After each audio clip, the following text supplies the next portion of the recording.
Okay, dudes, let's walk this sucker. All right.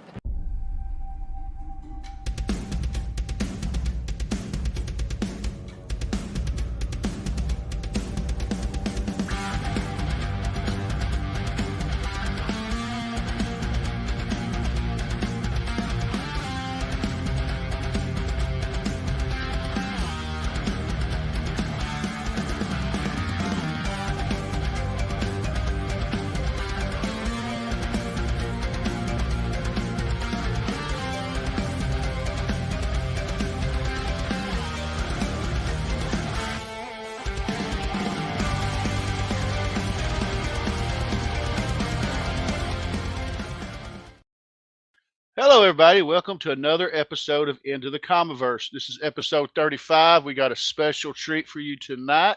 We're going to be talking to Brandon Jones, a.k.a. the real Bonsey Jonsey, not the fake Bonsey Jonsey, but the real Bonsey Jonsey. And we're going to talk about his Kickstarter for The Evil That Men Do that will be published by Blackbox Comics. But first, I'm going to introduce the usual suspects, as Gary would say, to the panel. We got Voggs. How you doing? Doing good, doing good. And we got Cliff. How you doing, brother? Hello. Happy Sunday. So as yeah, it's weird. I'm still trying to get used to this Sunday schedule, but I'll get there. And I'm gonna play this nice little promo from Blackbox Comics as we introduce our guest of the afternoon, not evening. Still getting used to that. For Brandon's book coming soon called The Evil That Men Do. So here's this.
For those of you who don't know, Brandon is one of the B's in B&B Collections, my LCS, hooking me up with those nice books every week or every other week since I didn't have the money to get my books this week. Somebody's trying to get a hefty discount today. I like it. Keep going, Tony. Keep going. Hey, every little bit helps, So we're going to basically put Brandon in the spotlight. I'm going to have a few questions that I'm going to ask Brandon. But Brandon, before we start, tell everybody a little bit about yourself and what you got going on. Well, my name is Brandon, if you didn't pick up that already. Crazy. I really hope that someone in the comments says they showed us everything in the trailer, because are we on the internet if someone doesn't say that? You know what I mean? Exactly. But I'm here in Jonesboro. Tony, I've known Tony for a very long time. Actually started the comic shop in a flea market over 7 years ago. And I think Tony is probably the OG customer who has been with us. Look at him smile. Look at him. Has been with us the longest. We've had some people that came along when we moved flea markets, and appreciate them too. But I think Tony is the OG guy. So look at us. Who would have thought? So anyway, and then eventually it evolved into a full-blown store, and then from there it spun off with the Nerd Assemble convention, which we'll have our 4th one at the end of July here in town. And then, of course, this book and the Bonsey Jonsey and YouTube when I have time, when I'm not running 3 businesses. Yeah, that's it. Yeah, you got a stacked deck there, man. That's what. So I'm gonna just go right into first. Before we get into the questions, I'm going to acknowledge the chat or the chat. And I got a nice little. I always start doing this, so I got a nice little video to say hello to the chat. Hello there. Hey, I love the new intro, by the way. The intro's great, dude. I love it. So Thank you. It seems like I'm always tweaking that thing.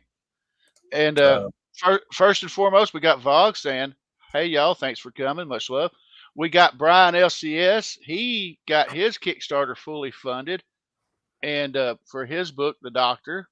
So I'm doing, I'm trying to get Brandon on here. Or Brian, not Brandon. His last name is Brian. His last name is Brandon.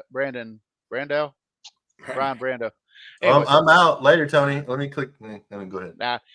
He's also the godfather of the CBC Awards, which we are 6 days away from nominations being open, and you can cast your vote for your favorite YouTube content creators. And we got me saying, "Hey, welcome to the show." We got Trev, the shipping guru. How you doing, brother?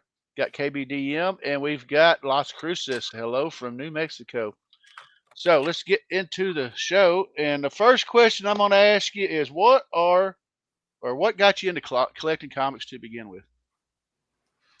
Is it me or are you? Yeah, this is you, man. This is all you. Oh my goodness. Well, I was gifted a box, and I still have it, of Silver Age Superman when I was a kid by a grandparent, by a grandmother of all things. And so, Tony, we're about the same age. So, as a kid, you had Superman the movie, you had the Hulk TV show, you had Spider-Man. And so those three characters right there are still my favorite characters, with a few more. But they got me into comic books and into the whole nerd culture. Then, of course, you had Transformers Joe's, all the 80s stuff, right? I mean, that's where we exist. And then we suffered through a lot of interesting movie choices up until, early 2000s, when comic movies really hit their stride, and thankfully, technology caught up and the storytelling and all that. So, but moving back to that, yeah. So I was a kid. It was mainly Marvel, Stan Lee. Yeah. Cool. So, what are some comics that you're currently reading? I read everything I get, Tony. Why would you dare me ask me that question? Well, I would say, being part owner of LCS, you got to read everything, man. What's funny is the irony of all of this is grad school, I got a master's in English and writing and all that, and it made me hate reading. So I slowly get back into it. I can't read long because I fall asleep. It's so weird. So I'll pick up a graphic novel. I've got boxes of stuff in here I haven't read. The last thing I read through was the Deadpool manga, which I really liked. But I do collect comics every week with the intent of reading them. Or I can lie and say, yeah, man, I'm loving Something's Killing Children. I love all James Tynion and all that. Which would you prefer? I prefer to be honest. This is there's no hate here. I mean, there's a lot of good stuff out there. It's just it's a little bit overwhelming, and this is my stack to read. So I mean, I appreciate you coming in. I mean, you keeping it going, sir. Yeah, and I'm going to give you a special shout out, either you or whoever responded to my text, because thanks to I don't remember if it was Cliff, but I know Trev and a lot of people recommended that book. What is it? Falling in Love on the Path to Hell. Yeah, that was me. And it made me message Brandon and them, go, "Hey man, do you have a copy? I want to read this." Yeah, you got in. Everybody, I ordered like 10 or so just to get the incentive, because it's really pretty, and of course it sold really fast. And then it's one of those books that everybody towards the end of the week's like, "Oh, do you have this? Do you have this?" And I just happen to have, I think, 2 left. So, but I did go ahead and add it to my pool box in case I liked it. So nice. But okay, back to you. Tell us a little bit about the evil that men do. The comic, not the philosophy. We'll get to the philosophy later. All right. Well, if you click on the link that's on the flyer, or if you go to the Jonesboro, Arkansas comic book store website, Jonesboro, Arkansas comic book store.com. I have to say that slowly because it's so much. There's a whole tab there, and there's a synopsis of the story. It's set in this area, Northeast Arkansas, Southeast Missouri. It's basically an alternate reality space, right? Because I don't want anybody to think that these type of things go on here on the regular. I mean, things like that happen, but not all the time. And so the story came, really, we have to go back to my childhood again, and Unsolved Mysteries, creating this love affair for true crime. So I used to watch that show at night with the lights off, and it scared the hell out of me. but I loved every single bit of it. Right. So my obsession with that stuff it never ended. You know, I'm very much like a white lady in that regard. I like serial killer stuff all the time. So I remember watching. Yeah, you got that one. I remember watching this 40 something years ago, before I was ever married, had kids, and I was watching this deal where this teenage girl had been abducted and assaulted and trafficked, and she lived, and she was talking about it with her dad. And I remember her dad just sitting there. He looked so. You could see he was going through all these emotions of grief and anger and helplessness. And I thought, man, what would that guy do if he had a chance to confront the people that did this to his kid, right? So I put that in the old Rolodex, and just, you know, like you do with stories. And it kind of sat there, and, you know, went through grad school and all that and wrote a bunch of stuff. And then Cullen Bunn was at the store last year, and I asked him, I was like, what got you into comic books? He said, I just wanted to write anything. And then it snapped him like, dude, why am I writing? Because I had quit writing forever because I had a lot of stuff go on and everything. So yes, that's how we got here. Did that answer your question? Yeah. You even answered the next question, because I was going to ask you what inspired you to write the comic. So that the initial one was that, and then it started there, and then it just expanded, and it's still expanding now. The story is going even further. It's a 3-volume story. The first volume is first five issues, and then hopefully it sells enough I can do the other 2. But yeah.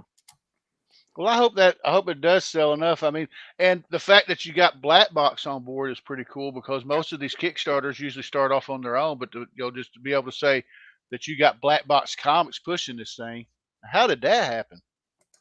Well, through the store and through conventions, I've networked a lot, and so I had met Demetrius somehow.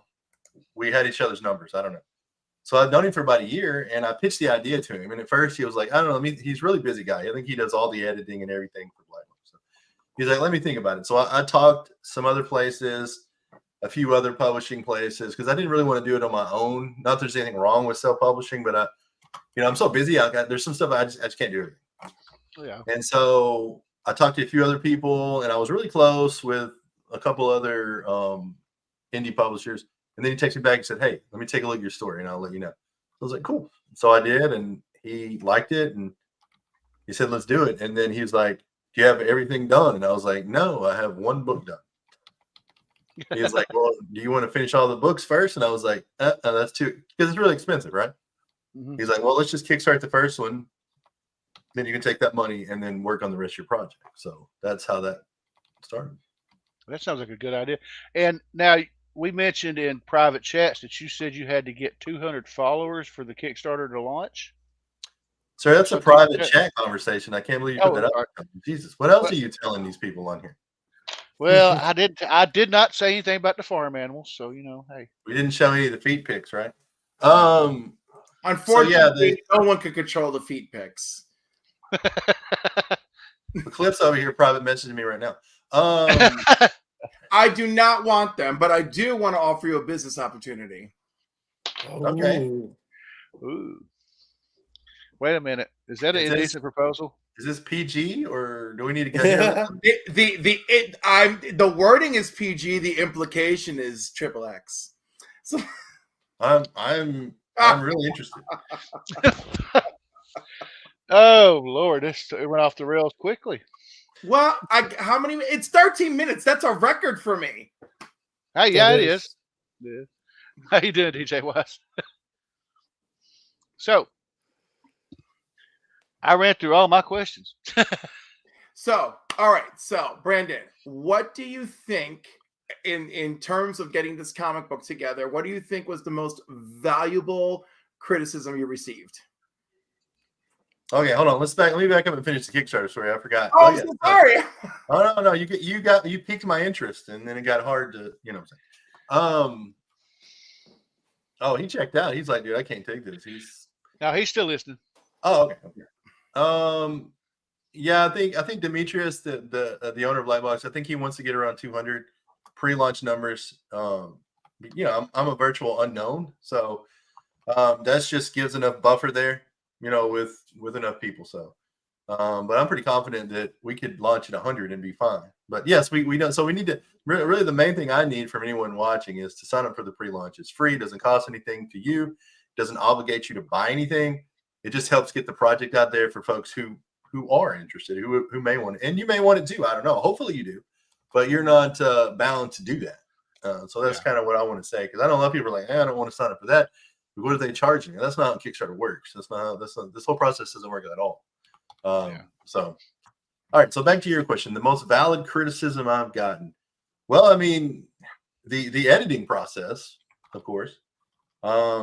You know, as a writer or any kind of creative person, you're really too close to whatever you're doing to be objective. As much as we like to think we are, you know, we're not really that objective, right? Because you can't be, because you can see the whole thing, right? But that doesn't mean that someone else can see the whole thing, or someone else can understand what you're saying. Because, you know, words are tricky.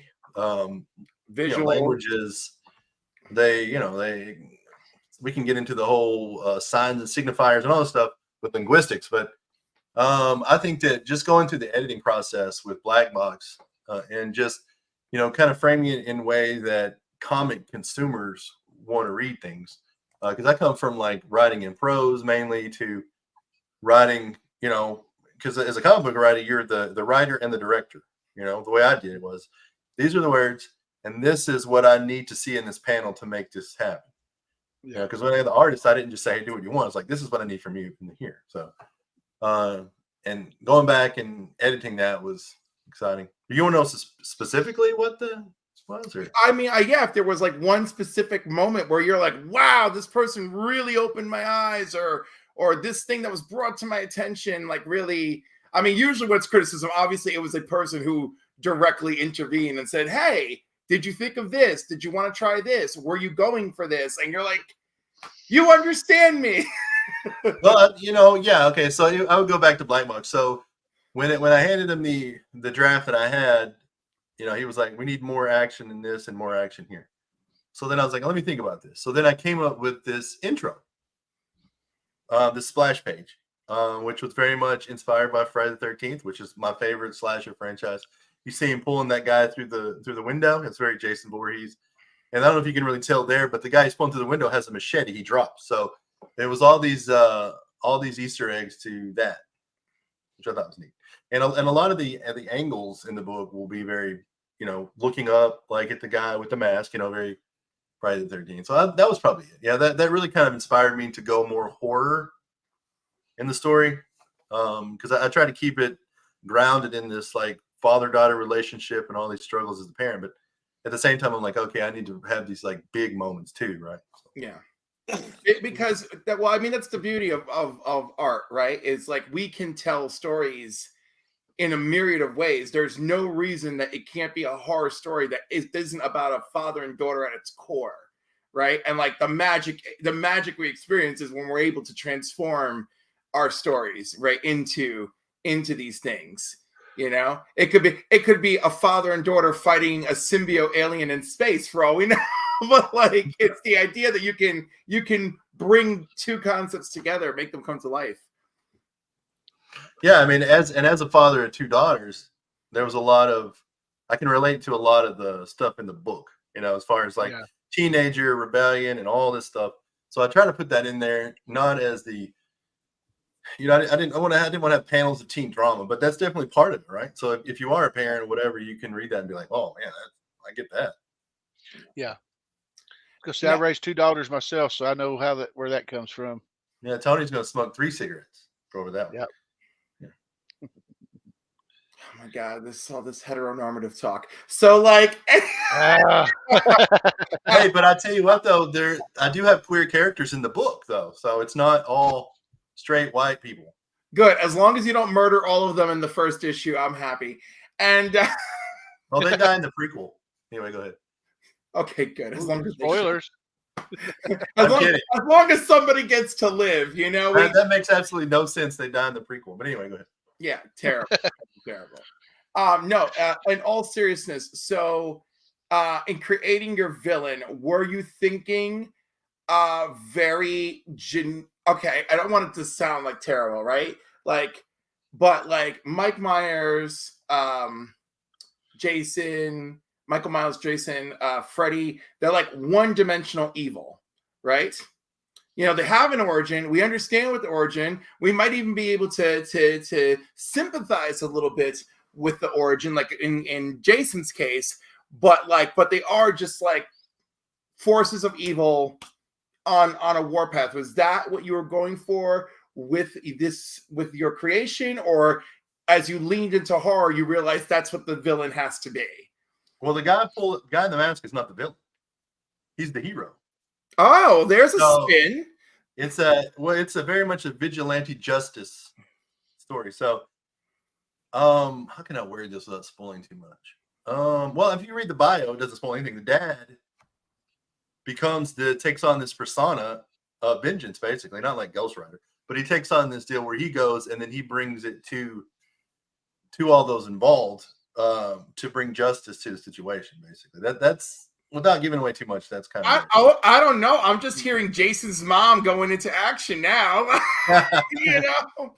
Yeah, I mean, you know, he's got this terminal brain cancer, so he doesn't have much time to live. He's a man out of time. You know, he's lost all control over the situation, right? He's trying to rectify this and this guilt of this stuff in his past and how he treated the baby's mother and his wife who dies and all this stuff. So there's all these things, and he's trying to settle basically his affairs before he dies. And this thing happens. And so he's like, damn, I've got to do this too. So it's just another thing for him. So yeah. So I had a question. Do we experience any of the characters having flashbacks in the comic where they're like, go back, and then he's like, oh, like just like an epiphany? Well, there is definitely flashback scenes in the first book that sets up, you know, some of the tension because there's villain are very much tied to his past, the father's past, that creep up to now. So all that gets set up, and then shit, I can't really say much. But yes. To answer your question, yeah. Yeah. Sorry. I'm trying to ask questions that don't dig deep into spoiler territory. Greg. Greg. I feel so clean and pressed. That's right. Greg does all my cleaning and pressing for the books that I send to Brandon to get graded. Greg does a good job. Yeah, he does.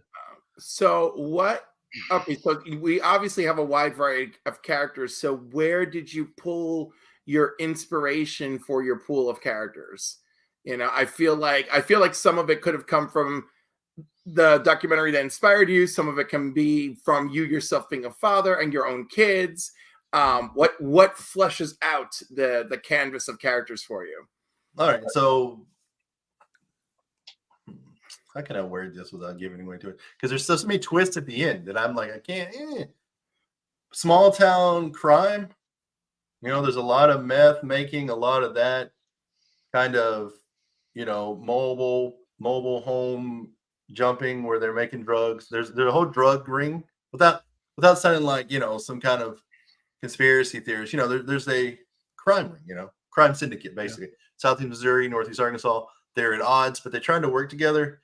But then they get thrown in the situation to where now chaos just breaks out.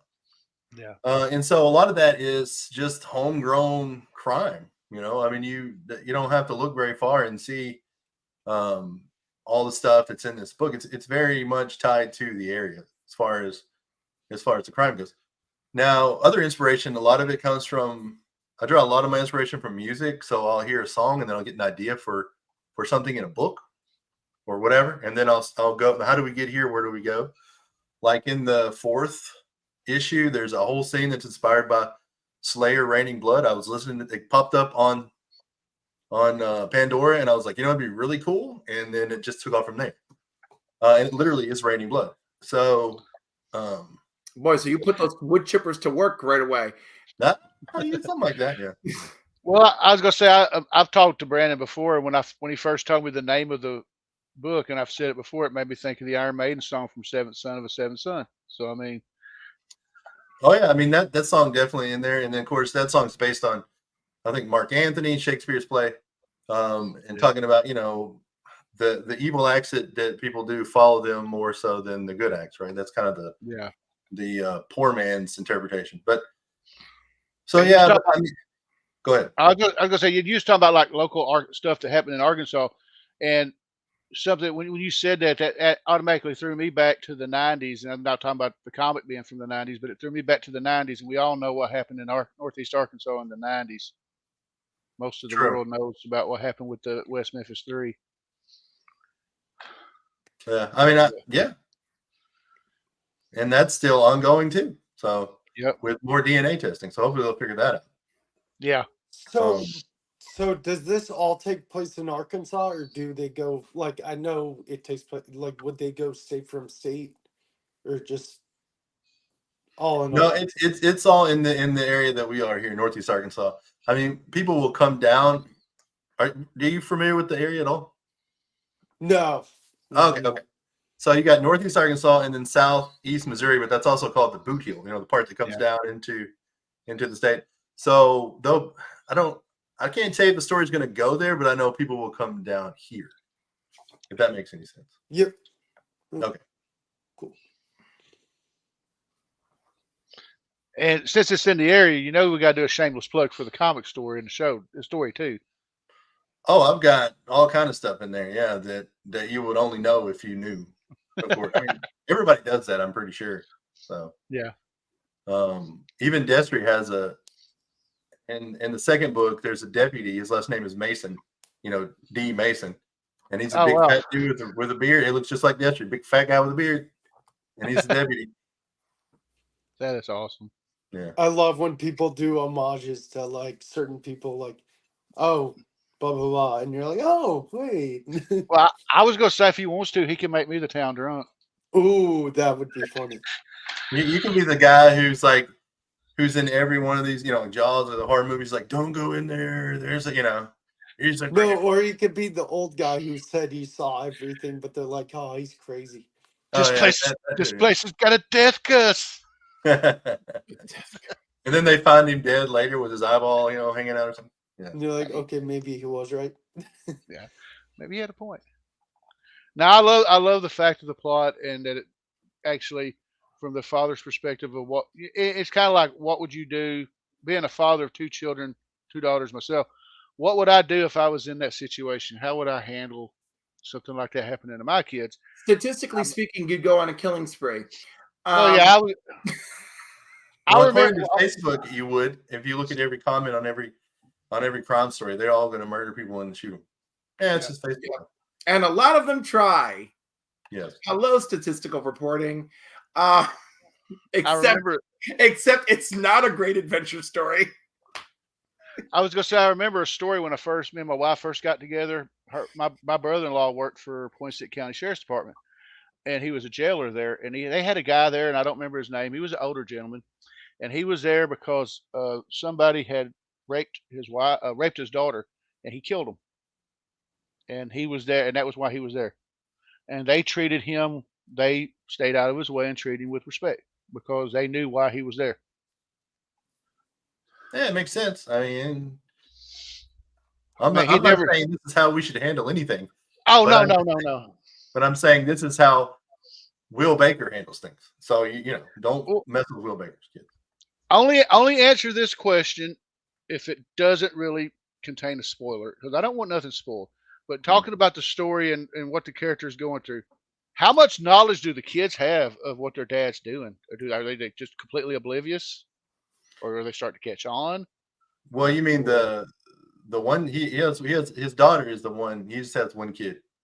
Okay, I thought he had 2. Never mind. No, he only has one.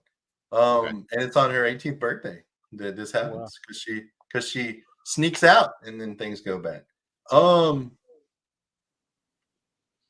I can't answer that question. Okay, well I understand. Yeah. But not by not answering the question, you answered the question. Aha. Oh, you got me, Tommy. Mind blown. So yeah, we're go with that. All right. So my next question being, do you intend for this story to be told exclusively from the perspective of the father, or are we going to see a little switching up? Well, I mean, it's third person, right? But there are parts of the story to where it goes first person in moments where I think it's pretty cool, like what it would be like in those moments to see all this happening from that perspective. So yeah, there'll be some back and forth for sure. That's cool. I gotta take a moment, say hi to my mom. Oh, Is that Mom? Hey, Mom. Thank you for giving us Tony. He pays my rent. well, he's one of the people paying your rent. That's true, yeah. But and not in terms of age, but in terms of years, he's the oldest person paying the rent. Oh, so he's put in the most efforts. Good job. Yeah. All right, so trying to come up with some more questions. I know you said your time was limited. I got a few more minutes. I don't have to be on another one till 3. I just need to have enough time to get on there.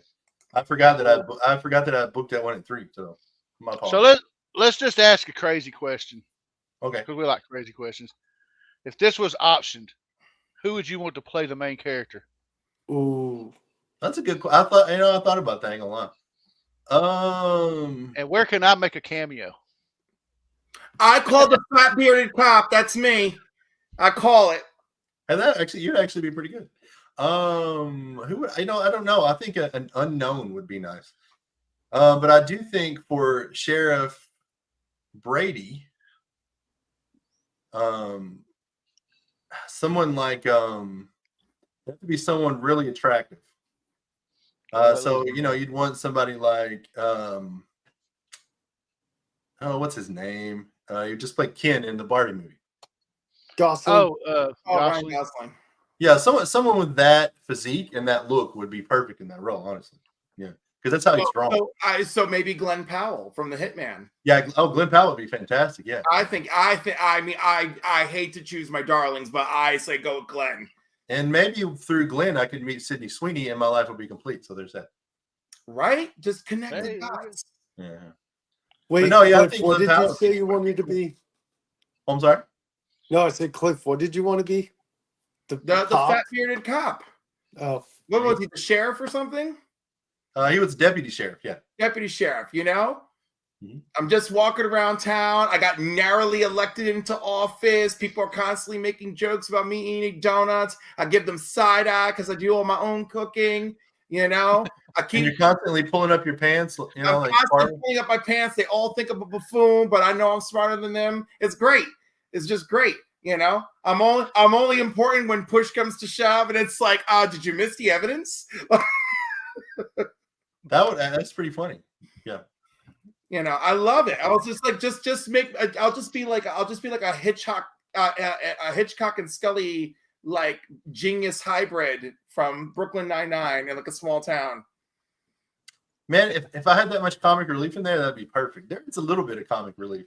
Because, No, it's gonna be great. You know, it would just be like, it's like, that's really funny. It's like, there's something interesting about stewing down meats, and people are like, are you suggesting they cook the bodies? And I'm just saying, I feel like you missed it.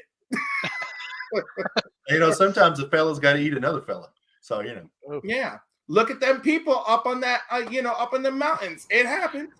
Hey, Rich, how you doing? Rich. Oh my God. Speaking of eating men. Hi, Rich. How's it going? Rich is like, I'm out. Yeah, Rich is like, I'm What done. It's like disconnect. Do you have any questions, Rich?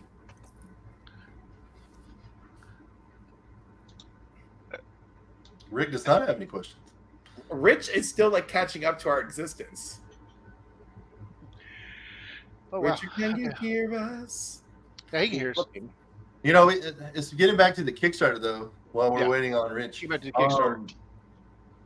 We could do. I know that my store is going to buy copies. There's always retailers out there can always buy in. If they want to reach out to me on this Kickstarter, we can probably work out some kind of deal. I know I'm going to try to buy some copies and do a giveaway. Or you could just send me one, Tony. Is that the nice way of saying you'll send me one? I can neither confirm nor deny that.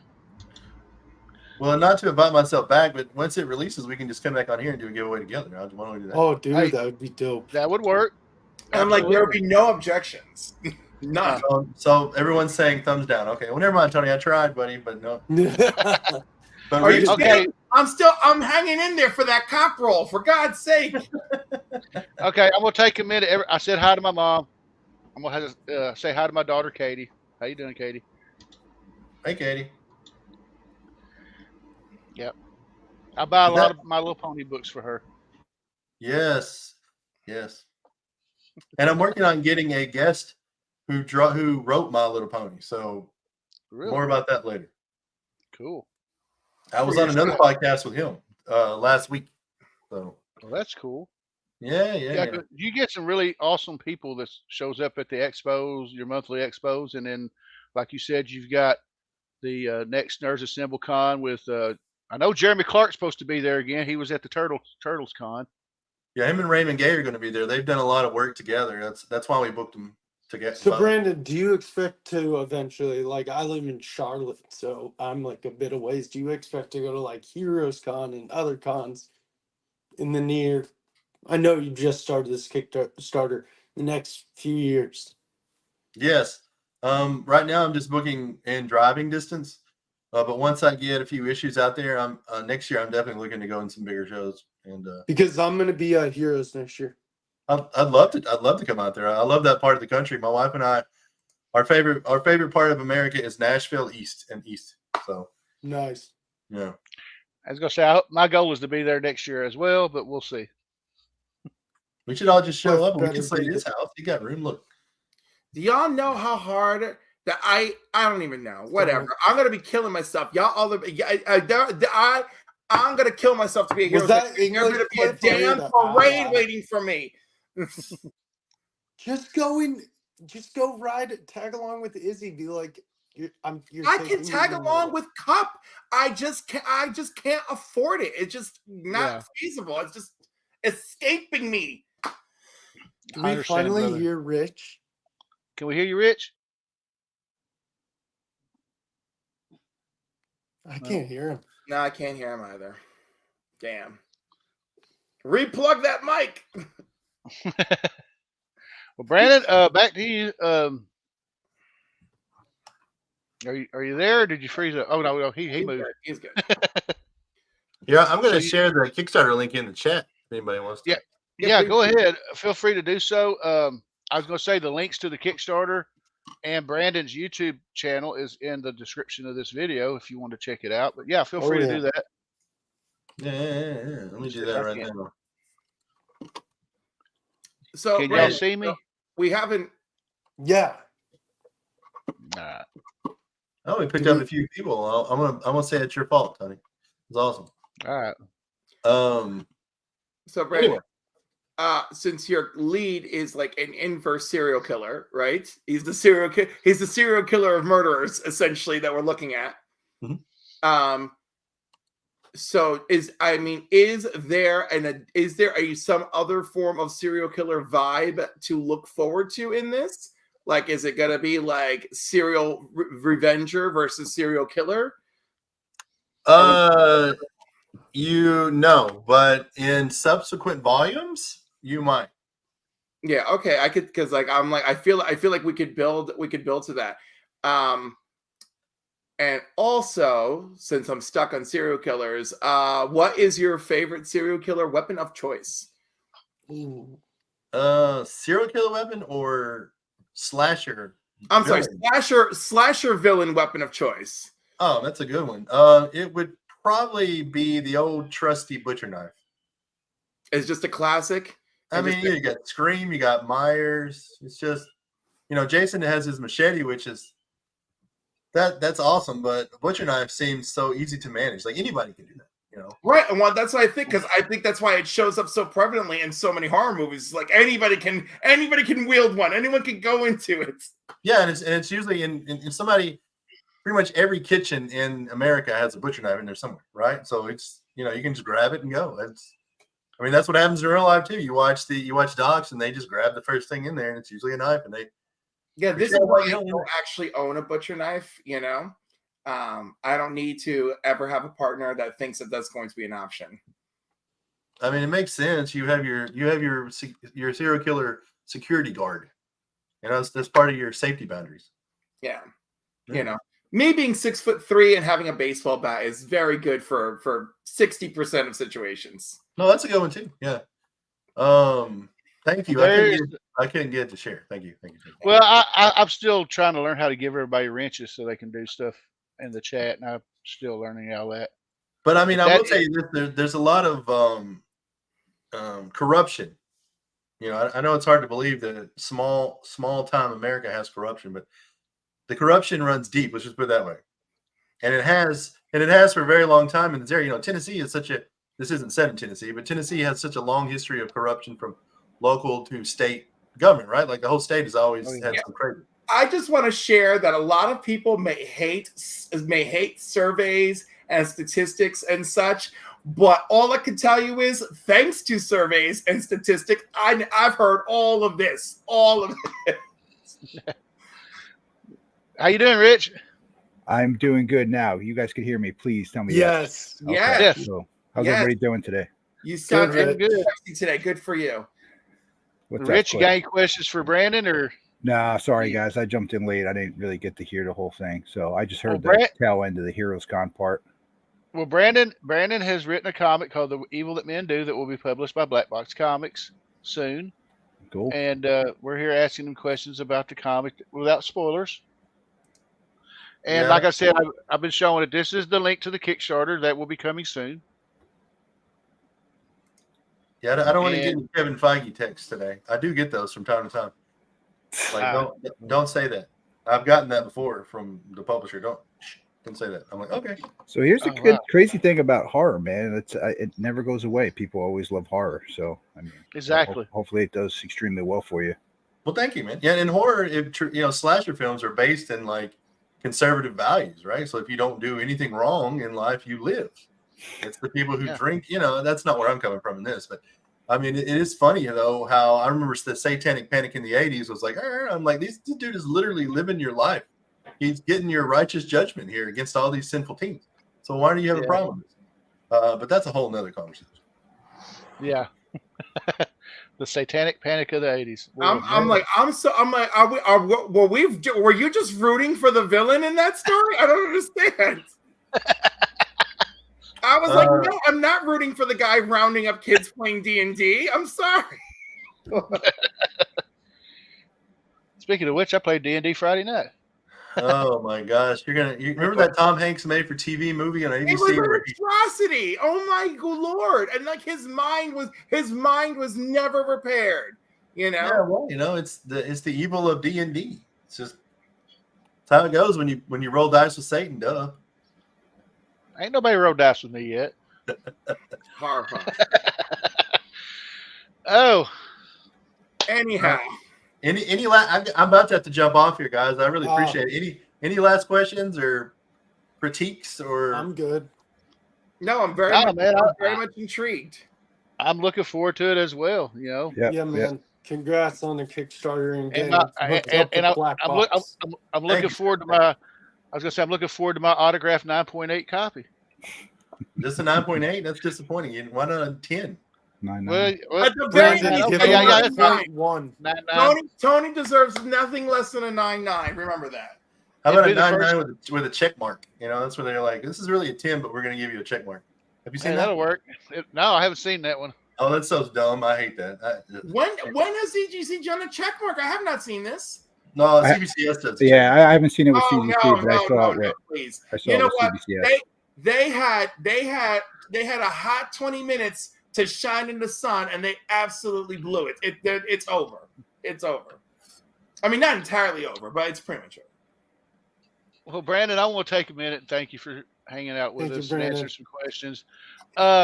Like I said, y'all, the link to the Kickstarter is in the chat. It's also in the description, as well as links to his YouTube. I think I put your Instagram in there as well. You can check him out, as well as I think I put the link to Blackbox Comics in there. If I didn't, I'll fix it after the show. I followed Brandon like a week before the show started. I was like, yes. You know, I'm just really looking for. He's my top fan. I wish Brandon nothing but the best. You know, I talk to him every time I go into the store, and you know, I'm gonna live vicariously through Brandon until I can get my own script written out, and he's gonna show me how to do it. That's right, for free. We're all going to be comic book writers for too long.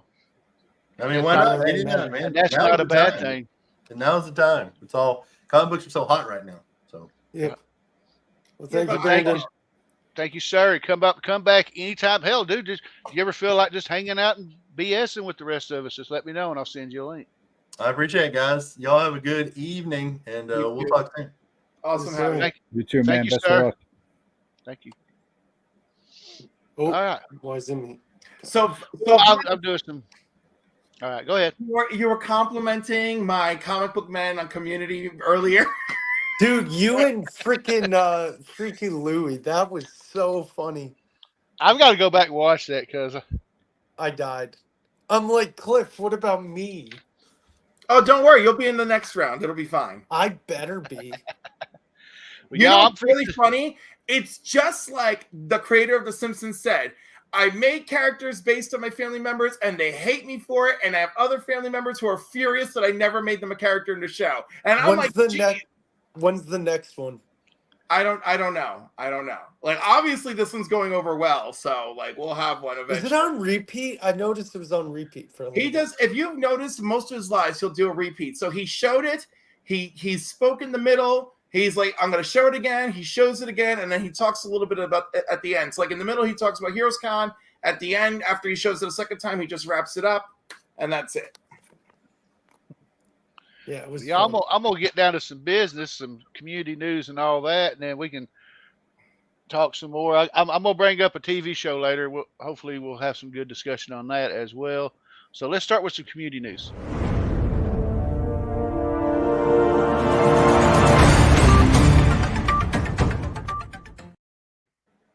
So as we all know, we are 6 days away from the kickoff of the CBC Awards. And like I said, you can go to www.cbcawards.org to cast your votes in over 30 categories for your favorite YouTube content creators. I know Cliff's you're a member of the council. Well, besides the council, you're a committee member. I'm a committee member. That's it's very different things here. Along with theirs. Well, you know, you juggle a lot. You got the Council of Comics and the Council of Cliffs. Don't forget that.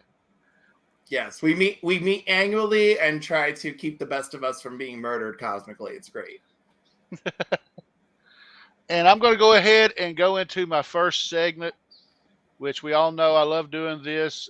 This is the Comiverse Community Shoutouts. So I picked 7 channels to highlight. And, you know, if you're not subbed to these channels, give them a sub. Check out their content. They make great content. And this is this week's Comiverse Community Shoutouts.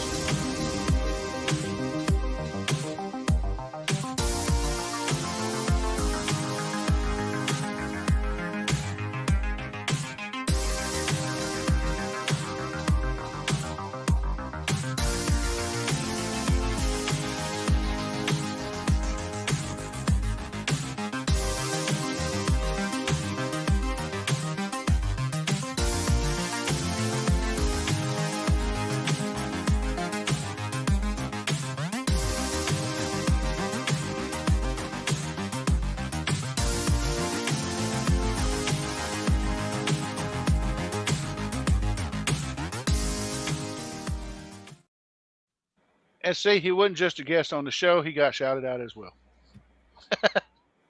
As it should be. As it should be.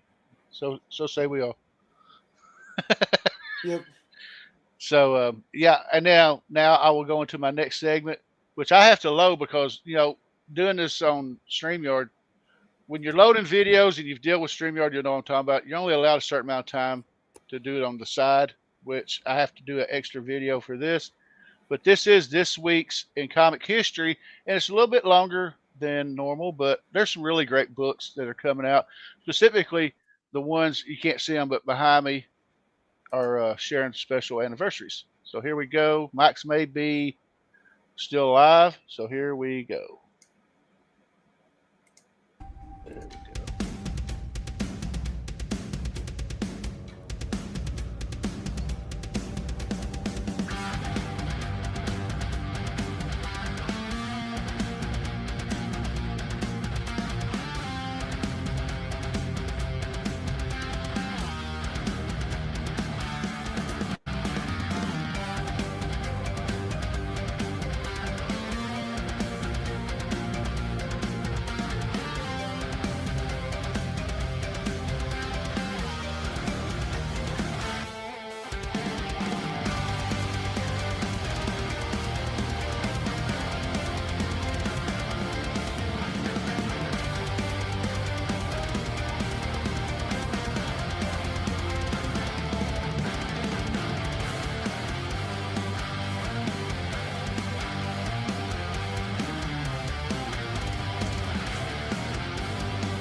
Nice. That was a big history lesson.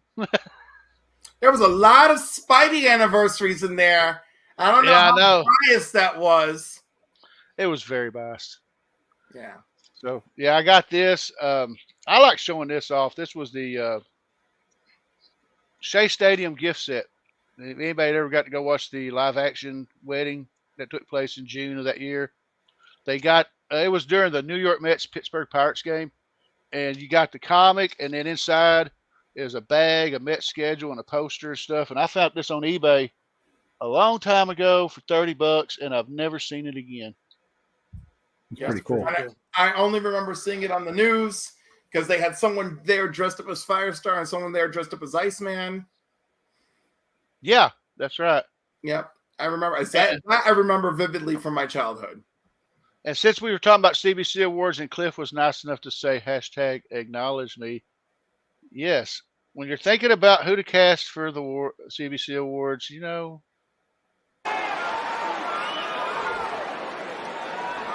Acknowledge me! I got to do it. I'm sorry. It's a shameless plug. I should feel sorry for myself, or I should feel bad about myself, but I don't. Silence. What category, Cliff? What's that? I'm in. What category? No, this is open nomination, so you can nominate people for all categories at this time. Yeah. Then that will close, and then the finalist list comes out, and then that's the voting period. So this is the very important opening stage. Whoever you really love, submit. I love everybody. We got promiscuous time travel. I love everybody even more this year. It just sucks. Last year was just easy being the new kid on the block and just savagely going for votes. Now this year I have feelings.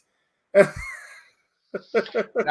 I'm gonna pop up a little picture real quick. I usually don't do FOC or any of that stuff, or what do you call it? What do they call it?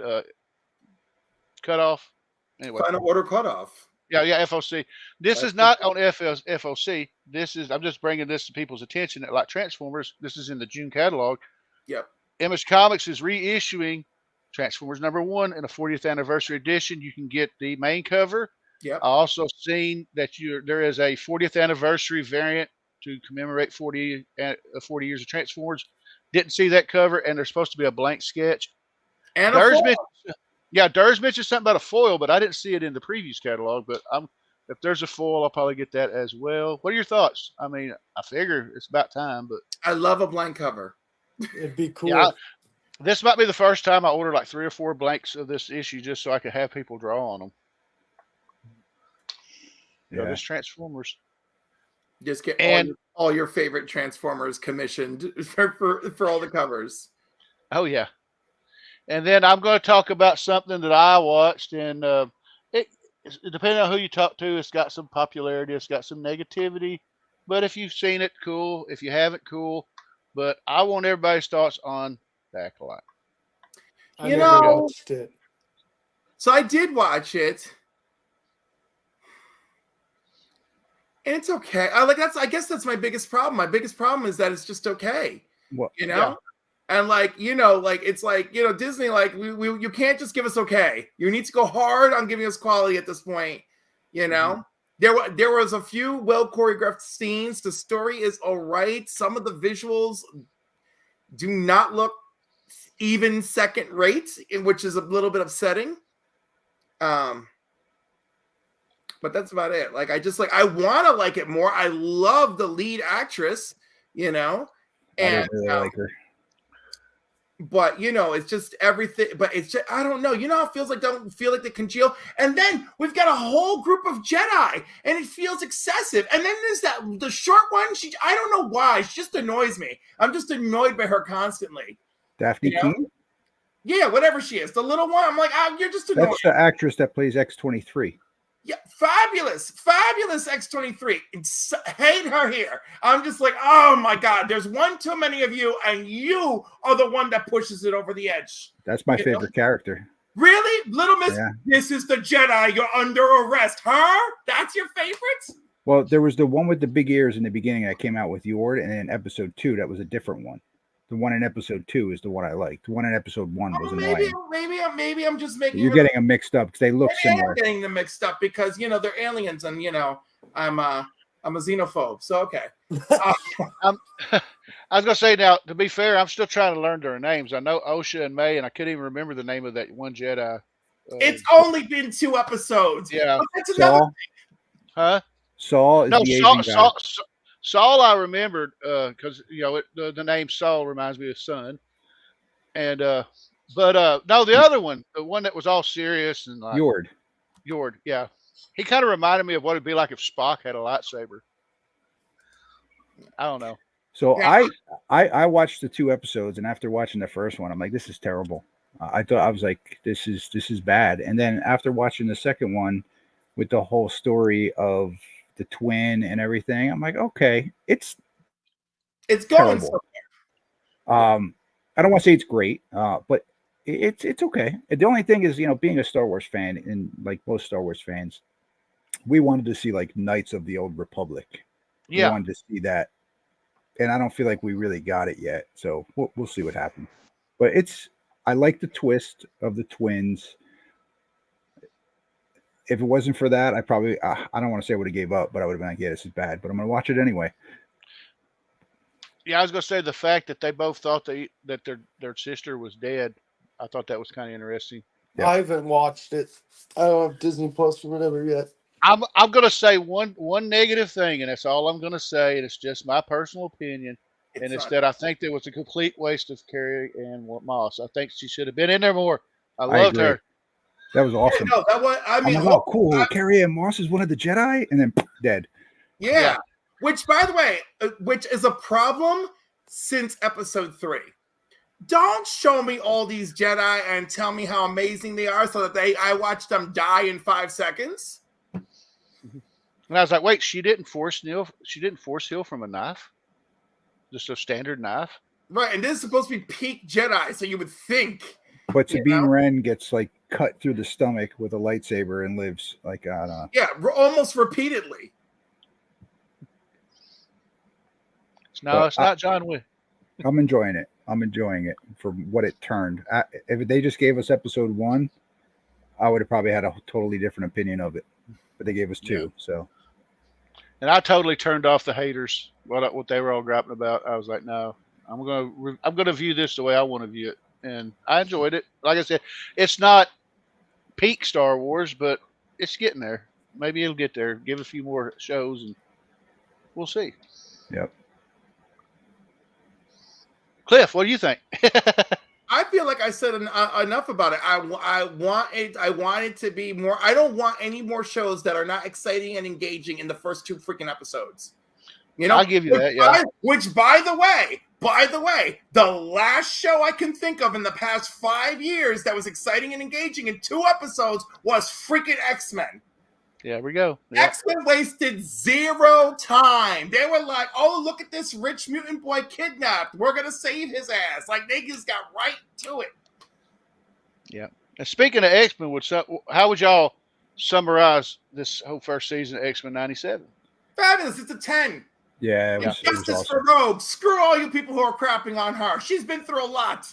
And listen, the crazy thing is like we thought we were going to get Apocalypse and Onslaught and all these different characters, and we didn't really get them, but it was still awesome what they gave us. Like even the the Sentinel guy, I forgot his name already. Trask, Bastion, and, Not Trask. The guy from the last 2 episodes that I guess he died. The son of the old lady. That's Bastion. Bastion. Yeah, Bastion. Sebastian. Yeah. Bastion. Sorry. It was good. And he was a low-level villain in the book. So, I mean, and then the last episode, the way it ended, I thought was freaking awesome. Young Apocalypse. I We don't got think Mother he of was a Scanny. villain in the book. Do we not remember Messiah Complex? He murdered my precious Nightcrawler. I didn't read Messiah Complex. Well, It wasn't a great he story. murdered Nightcrawler, and Rogue had to fight for her life. And with his dying breath, Nightcrawler saves freaking Hope and teleports her out of there. Yeah. It was amazing. Yeah. I was gonna say, now I did remember it revolved around. Is that the one where Cable was protecting Hope? That was later. Well, it starts That like was later. that, Okay. but like, Okay. I mean, obviously, all the X-Men are trying to protect her. Well, you could obviously tell I wasn't reading X-Men during this time. I wasn't reading anything, actually, to be honest. No, but that was a good time to actually read X-Men, and the Utopia phase was a good. Utopia phase just proves that Cyclops is right. You know. Switching gears for a second, back to the books. Like I'm kind of shocked that the first appearance of the Mother Ascani didn't like go up more. I mean, I know it's a cheesy book. Was that Adventures of Cyclops and Phoenix? It is #1. Yep. Yeah. It's still like a $5 book, but I know, but don't worry, it's gonna pop as soon as season 2. Yeah. As soon as season 2 shows up, this whole series is gonna pop. go rob the dollar bins because they're probably all over them. Exactly. Exactly. You know? And while you're in there, look for these too. Yep. You're gonna say anything that has to do with Clan Ascani. The morning that episode aired, I'm like, I am going to the comic book store immediately after work, and I was just like, bloop, bloop, bloop. Oh hell. So, what else we got? What else y'all want to talk about? I didn't pick up anything new, and I know Tony didn't. I wonder if anybody else did. I didn't pick up anything new, but I got some slabs back from Chris Claremont signing event. You want to show them off, or yeah, sure, why not? We'll put Rich in the spotlight. Let's see what we got here. So we got a little razzle dazzle. Oh Ooh, shit! Yeah. Wait, what's the thing on the top? What's the? So Yeah. you can only get with a Chris Claremont signature series. Interesting. So that's like his remark. I didn't get the remark, but I got the custom label because it's only available with the Claremont. I think it's really weird that Chris Claremont has a custom label, like especially one that looks like that. Well, McFarlane does. Why not Claremont? But Right? McFarlane is an artist and a writer. Chris Claremont is not. So this He's a book, writer. really, nothing important happens in it. Phoenix joins the X-Men, even though it's Jean Grey. Yeah. But I knew this was high grade. I knew it was Wow. between a 9.2 and a 9.6, somewhere in that range, and it came back a 9.4. So You pretty guessed psyched with that. right. Yeah, 110. I mean, sometimes you have these old books, and you're just like, damn, this is a freaking sharp copy. So that's why I sent that one in. And then the last one, I had 3 copies of this, and I sent the best one in, and I didn't even think it was a 9.0. I thought it was like an 8.5 book. So psyched that it's a 9.2. Boom. 9.2, very nice. So first Sinister. That is awesome, man. That's I've it, got guys. one, but That's not it. great. And if I was to send mine in, it definitely wouldn't get a 9.2. Yeah, I have one that's like probably a 9.8 contender, but it has like pen written on the cover. I'm just, come on, man. So that's all I got. Cool. You know, Tony, not all of my comments are for the public. Okay. I read it right when I did it. But Rich, I'm gonna play this video for you since it's the only one I have. So Groovy.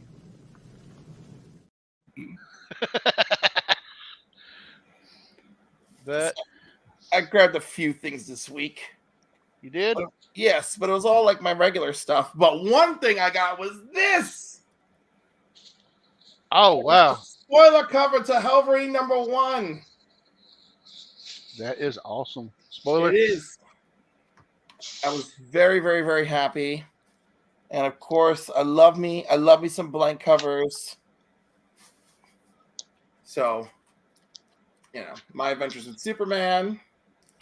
Yeah, that's cool. Now, what is that story about? I keep hearing about it, but I This don't know takes nothing place about it. between season 1 and season 2. So Okay.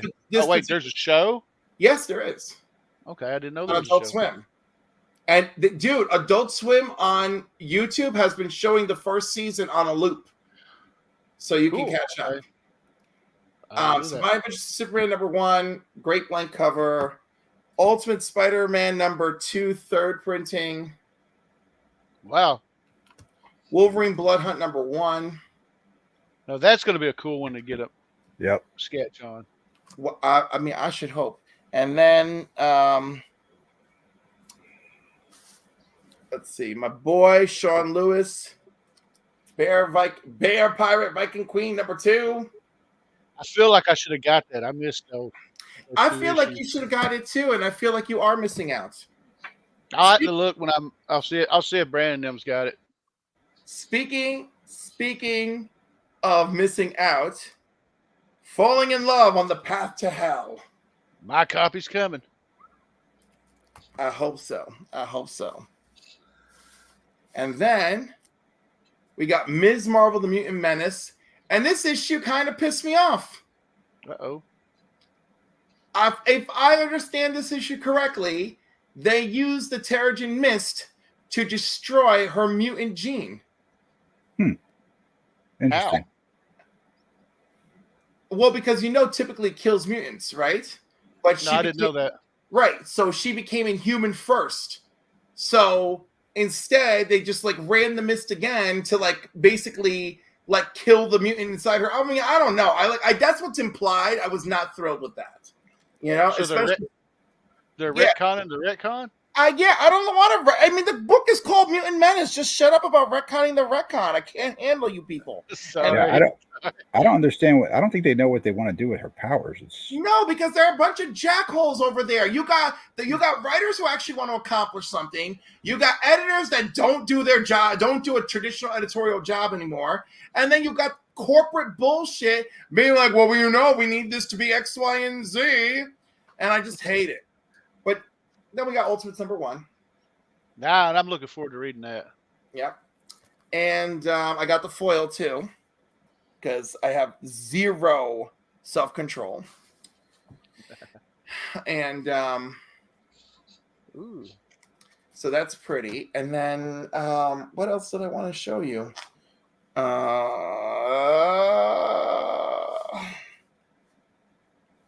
have a couple more, but these were the ones I was excited about. And there was something else I wanted to mention, but I completely forgot. So here we are. That was it. That was it for me. I was going to say I could show you what I got last week, but I mean, I already showed them. At least I think I did. Yeah. But I've read a few books. I read most of the Energon stuff. I thought Cobra Commander ended really great. I'm looking forward to that. And the fact that they introduced Springfield, I'm assuming the town that they met in was Springfield. Because anybody that remembers the old cartoon and the old Marvel series, Springfield was ran by Cobra. So I mean, I figured him and Commander and Destro met in Springfield. Looking forward to what comes from that. What Scarlet came out this week, right? Yes. Looking forward to that. And then we got Destro. I have not read the whatever issue it is now for the Real American Hero, the latest one. I've got it, but I hadn't read it. I hear Larry Hama hasn't lost his touch. It's been really good, this one. Yeah. Although apparently Snake Eyes talks because they cloned him and brought him back. Well, it's clones. Yeah. If it makes you feel better, he just talks at a minimum. Huh. Hey y'all, we got one collection down. There we go. How you doing, brother? Fable. I've been having fun doing the Instagram hashtag stuff, Figgy Friday and all that. Oh yeah. Well, y'all, I don't really have a lot more to talk about. We got Phil coming up. He's probably already started. So I want to go around the horn real quick, and we'll talk about what we got coming up. I know, Rich, you joined late. I'm sorry. That's okay. Thanks for having me, man. Appreciate it. I know. I have nothing coming up, man. I will be with you Sundays, and cleaning and pressing when I get to them. I will have those videos up. I try to drop at least one a week, but sometimes it doesn't always work out that way. So, but that's it. I love the Izzy video. Oh, the Izzy was awesome, man. That was awesome. Great. Yeah, I was like, oh no, he's not gonna say nothing bad about Rich, is he? No, he's not. He sent me the thumbnail and the title, and he's like, "What do you think?" I'm like, "Okay, I guess." He's like, "It's clickbait, of course." I'm like, "I hope so," but it is what it is. So if you haven't watched that, you should check it out. It was pretty funny and super, super well edited as well. Boggs, what you got coming up, brother? Well, nothing for the rest of the day because I'm in a lot of different places on YouTube. So Yeah, let's just say that. And I'm excited to meet those who are going to be at the Heroes Meet and Greet on Friday. Next year, hopefully, brother. I'll be there all 3 days next year, but this year I'll just be at the meet and greet. All right, before we get to Cliff, I want to highlight one. Fable, is that his name? Fable. Fable. I Yeah. didn't want to say that. Yeah, he mentioned the Kickstarter for the GI Joe Compendium, and I wish I had $300 to buy that damn thing because it is phenomenal. To get the entire Marvel collection, that would be great. So, Cliff, what you got coming up? All right, at 5 o'clock, the Council of Comics. We're doing the box office news, and we're reviewing Blade. It is the first in our latest trilogy that we're reviewing. I may have to skip Durs tonight at Durs 10. He's not doing anything. So there you go. I'm free. And then at 10 p.m. I'll be on with Black Crown, and we'll be doing all the bakers and the shakers and everything else tonight. That's gonna be excited. He already sent me the itinerary. I'm bombarded. Needless to say, I will have a very, very uncensored response to many of the hot topics. Tomorrow night, 8 p.m., Council of Comics, New Keys, and Hot Comics. Also, every night with the Council's Live is a chance to enter the monthly giveaway. Tuesday night at 10 p.m. Eastern, I am on with Scotty Vaughn, and we'll be interviewing John Boy Myers, and that's going to be awesome. Wednesday night live for New Comic Book Day with the Council at 8 p.m. Eastern Standard Time. Do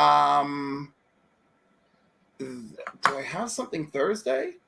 I don't think I have something this Thursday, but definitely June 20th, I will be uncensored with 22, and that's going to be great. And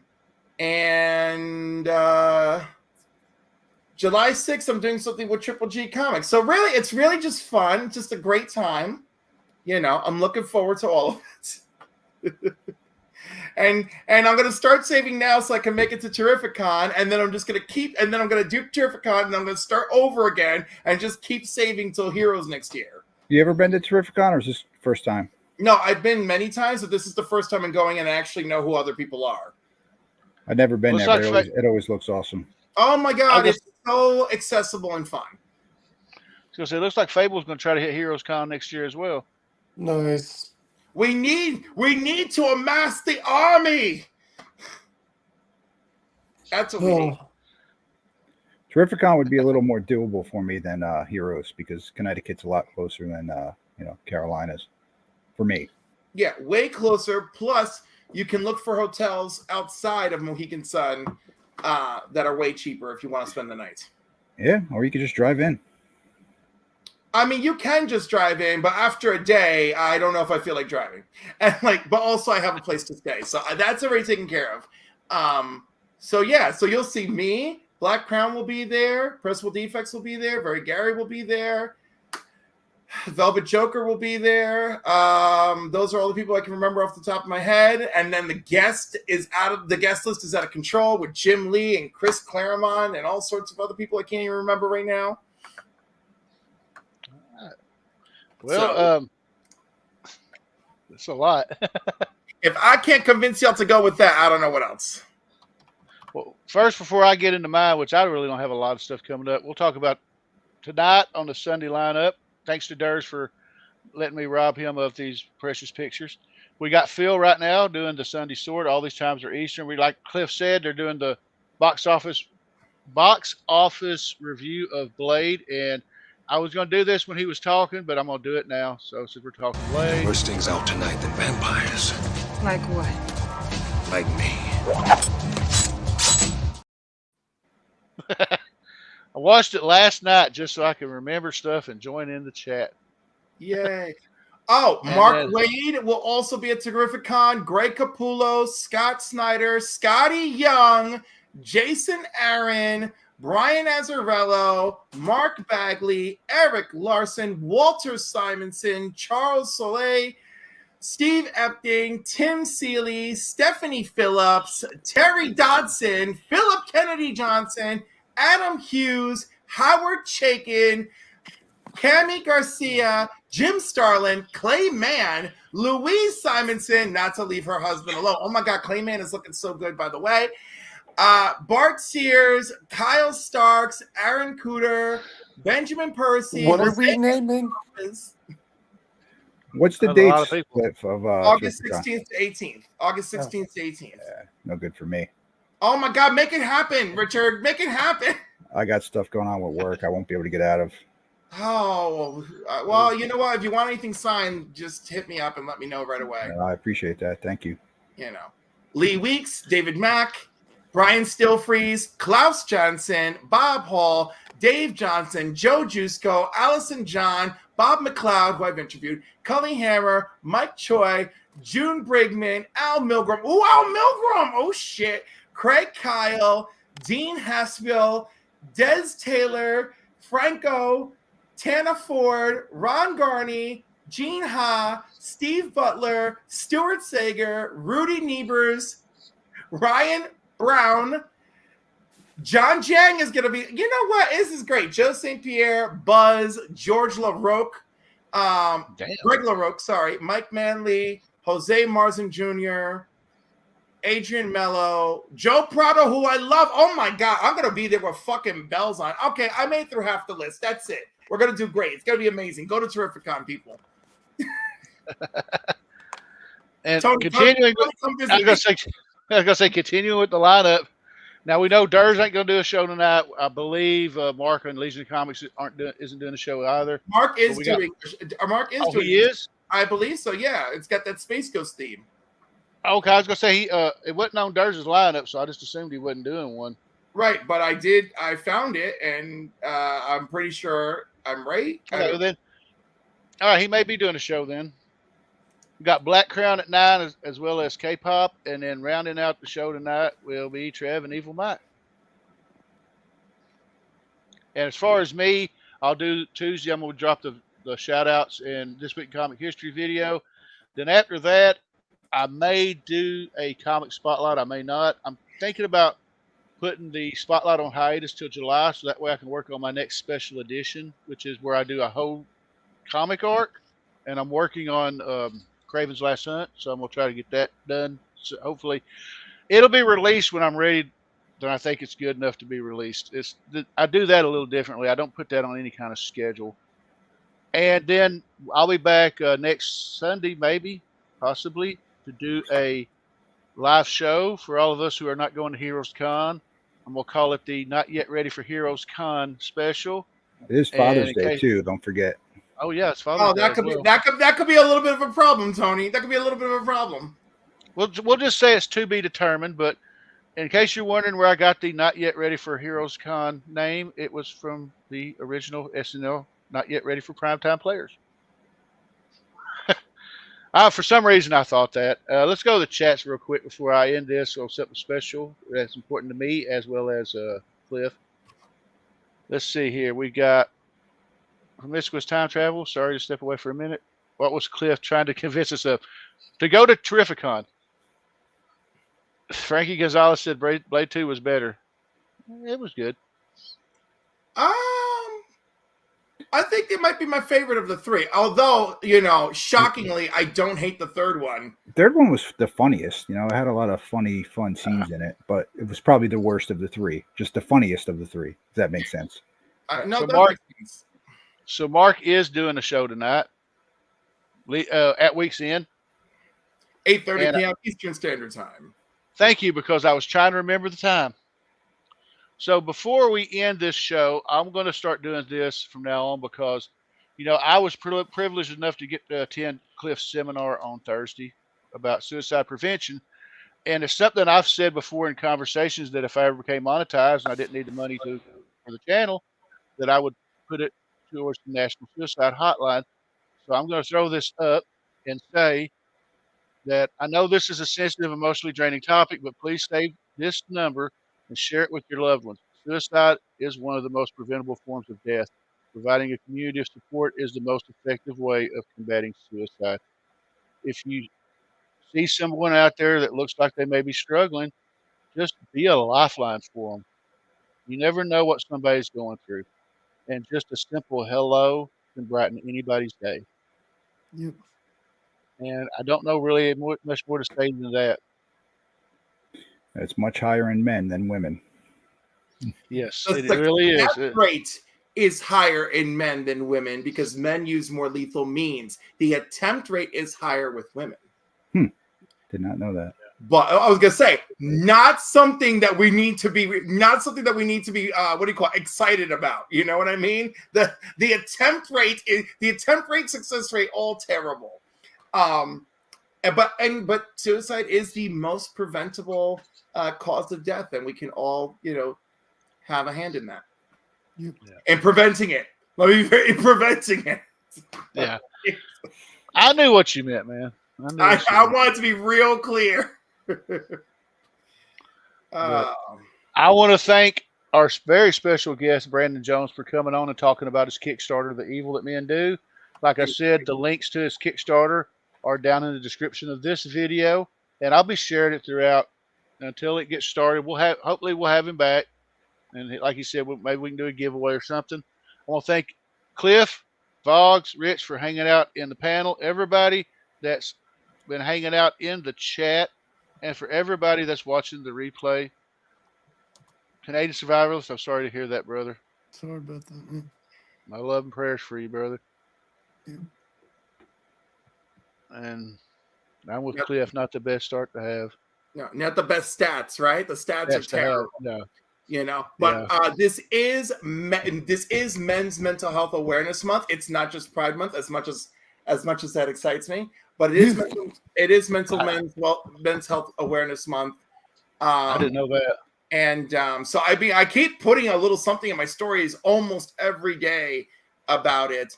But I've been saying since 2019, there was something I came across Twitter, and someone saying, "Are men okay?" And I'm like, "No, they're not." I'm like, I read statistic over sports where men are not okay. And then now, like at work, when we just talk about stuff that's going on and what to expect, from the community as far as our clientele go, I'm like, hashtag men are not okay. Like just a regular reminder, everybody, because men most often do not seek any mental health help, and men have the highest rate of completed suicides. Yep. And it's okay to not be okay. And right, and we need a message of it's okay not to be okay, Fable, once you get your move and everything situated, anytime you want to hop on the show, let me know. Just reach out to me through Instagram, and I'll send you an invite. So that'd be pretty cool. Well, y'all, like I said, I want to thank everybody for hanging out. I've already took up half of Phil's time, and I want to thank everybody for just hanging out. And we're going to leave it with. Let me find something. We're going to leave it with the turtles. So everyone, thanks for hanging, and we'll see y'all next time. Well, dudes, I'd say that's pretty much a wrap. Yep. Cowabunga? Cowabunga. Yeah. Cowabunga.